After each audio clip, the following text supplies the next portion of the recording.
دوستو، تاریخ انسانیت کے بہترین لوگوں پر ایک کتاب لکھی گئی۔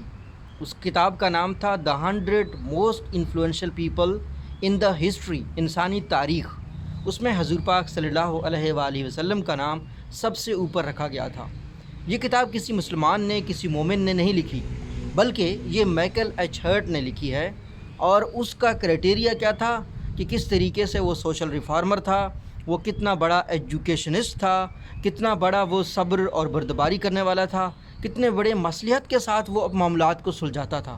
تو تاریخ انسانیت کے مائیکل ایچ ہرٹ کے مطابق سب سے انفلوئنشل شخصیت حضور پاک صلی اللہ علیہ وآلہ وسلم ہے۔ ہمارے لیے یہ بڑے رول ماڈل ہیں، جو ہمارے لیے تو بڑے رول ماڈل ہیں ہی، ہمارے ایمان کا حصہ ہے، لیکن یہ ان لوگوں کے لیے بھی حضور پاک صلی اللہ علیہ وآلہ وسلم رول ماڈل ہیں جو غیر مسلم ہیں۔ اور یہ جب حضور پاک صلی اللہ علیہ وآلہ وسلم کے پیغمبر خطبہ حجۃ الوداع کے بعد، آپ کے اس دنیا سے رسالت فرمانے کے بعد، یونانی کتابوں میں بھی بہت ذکر آیا اس بات کا۔